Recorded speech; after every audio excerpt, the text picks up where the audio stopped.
नई शिक्षा नीति मेरी समझ के अनुसार प्राइवेटीकरण को आगे बढ़ाने का नीति है। इसमें सीधा सा एक ला दिया गया है कि 6 साल का बच्चा होगा वही पहली क्लास में एडमिशन लेगा।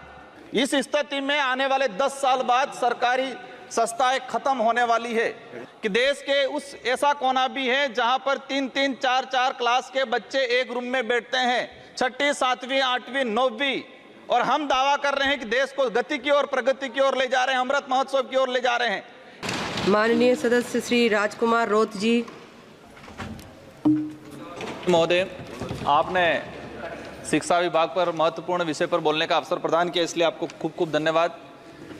देश के जो अंदर जो शिक्षा के जो हाल हैं, वर्तमान जो परिस्थिति में जिस तरह से देश ग्रोथ कर रहा है, उसके साथ जो एजुकेशन डिपार्टमेंट के अंदर जो क्वालिटी आनी चाहिए थी वो आज नहीं आ रही है। आज हम सब जब यहाँ हैं, मैं आज एसटी कैटेगरी से आता हूँ, यहाँ पर आया हूँ, इसके पीछे 2 कारण हैं। एक तो मेरे समुदाय का प्रमाण पत्र और दूसरा एजुकेशन। अगर एजुकेशन नहीं होता तो मैं आज यहाँ तक पर नहीं पहुँच पाता। शिक्षण व्यवस्था की अगर बात करें, वर्तमान में जो भौतिक स्थिति आदिवासी इलाके की अगर बात करें विशेष करके, तो सबसे पहले भौतिक स्थिति क्या है? वहाँ पर कमरे नहीं है, बिल्डिंग नहीं है, 4 दीवारें नहीं है, शिक्षण व्यवस्था, वहाँ पर अध्यापक नहीं है। हम बड़ी बड़ी बात कर लेते हैं, हम कहते हैं देश ग्रोथ हो रहा है, ये हो रहा है, विकास की ओर जा रहा है, लेकिन मैं आज दावे के साथ कहता हूँ कि देश के आदिवासी इलाके के अंदर जब बारिश होती है तो 70% विद्यालय को खाली कर दिया जाता है क्योंकि वो बिल्डिंग बैठने के लायक नहीं है। आज देश के ये हालात है। मैं राजस्थान के दक्षिणी इलाके से आता हूँ, संसदीय क्षेत्र बांसवाड़ा से, वहाँ पर 78% आदिवासी बाहुल्य क्षेत्र हैं। वहाँ पर मेरे उस इलाके के अंदर हायर एजुकेशन हो या अपर एजुकेशन हो, उसमें स्थिति ये बनी हुई है कि एक कमरे के अंदर, सभापति महोदय, मैं मंत्री महोदय के ध्यान में लाना चाहूँगा कि देश के उस ऐसा कोना भी है जहाँ पर 3-3, 4-4 क्लास के बच्चे एक रूम में बैठते हैं, 6वीं, 7वीं, 8वीं, 9वीं, और हम दावा कर रहे हैं कि देश को गति की ओर, प्रगति की ओर ले जा रहे हैं, अमृत महोत्सव की ओर ले जा रहे हैं। एक कमरे में 4 क्लास के बच्चे बैठेंगे, टीचर किसको पढ़ाएगा? और वो बच्चा डिग्री प्राप्त करके कहाँ जाएगा, क्या करेगा आगे जाके? उसका भविष्य अंधकार में जा रहा है।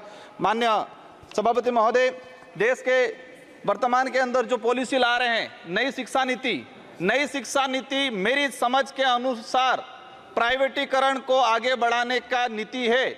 इसमें सीधा सा एक ला दिया गया है कि 6 साल का बच्चा होगा वही पहली क्लास में एडमिशन लेगा। देश का कौन सा परिवार ऐसा है, किस समुदाय के कोई व्यक्ति ऐसा है जो 6 साल का बच्चा होगा इसके बाद एडमिशन कराएगा? इस स्थिति में आने वाले 10 साल बाद सरकारी संस्थाएं खत्म होने वाली है। आज प्राइवेट स्कूल में 3 साल का बच्चा एडमिशन ले रहा है और हम नई शिक्षा नीति में ला रहे हैं कि 6 साल का बच्चा होगा, इसके बाद पहली क्लास में एडमिशन लेगा।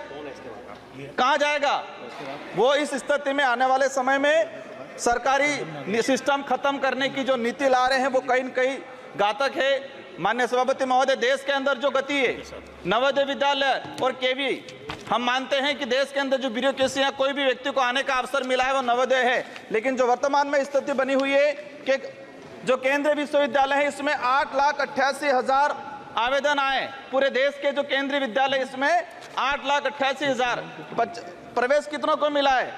75,703 बच्चों को प्रवेश मिला है। इसका मतलब ये क्लियर हो गया कि 8% बच्चों को ही प्रवेश मिल रहा है। माननीय सभापति महोदय, माननीय अध्यक्ष महोदय, मुझे तब स्टार्ट किया मैंने आपके आने से पहले, अभी आने से पहले ही। अध्यक्ष महोदय बहुत बहुत धन्यवाद।